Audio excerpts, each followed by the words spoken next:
Makiaria hĩndĩ ya igongona rĩa gũcokia ngatho rĩa mwandĩki mũkaru wa ministry ya barabara Joseph Mugai Mbugua kanitha-inĩ wa PCA Nyarugumu Mũgũga Kabete kaũntĩ-inĩ ya Kiambu, ambunge athure a Kiambu nĩmeranĩire kũnyitana nĩguo gũtigĩrĩra mĩtaratara yothe ĩrĩa yanjĩrĩirio nĩ thirikari nene kuuma kaũntĩ-inĩ ĩno ya Kiambu nĩ yarĩkĩrĩra. Jehova umurutire kĩrĩa gĩkĩ thogora opportunity no atuhete ĩrĩa thogora ũguo na ithuĩ ta family no twende kũrutĩra Jehova igongona ritũ rĩrĩa rĩna thogora kũrĩ ithuĩ.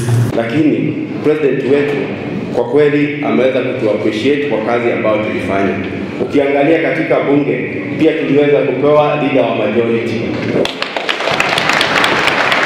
Mũtongoria wa aingĩ bunge-inĩ ya bũrũri Kimani Icũng'wa aikĩtie ihoya kũrĩ gavana wa Kiambu gwĩtĩkĩra kũnyitanĩra na atongoria a kaũntĩ ĩno nĩguo mũingĩ wa Kiambu ũteithĩke hanene na wathani wa thirikari ya Kenya Kwanza. Whether you are an MCA, whether you are an MP, whether you are a majority leader like myself, whether you are a governor like Wamatangi or a PS, let us all emulate our Lord Jesus Christ in serving humanity with humility. And also emulate our president to serve with humility and has time for everybody. Hamwe na ũguo rĩtana rĩgĩikio kũrĩ atongoria othe athure gwĩtĩkĩra kũhĩtũkia mawatho marĩa megũteithĩrĩria gũikũrũkia thĩ thogora wa mũtũrĩre kũrĩ a Kenya. Na maũndũ mau mothe mwĩgwetwo gwĩterwo ahete andũ a Kiambu gĩtĩo exceptional tondũ arutirie harĩa igũrũ agĩtũhe ma-engineer agĩtũhe anene lenginya majority leader na andũ acio angĩ othe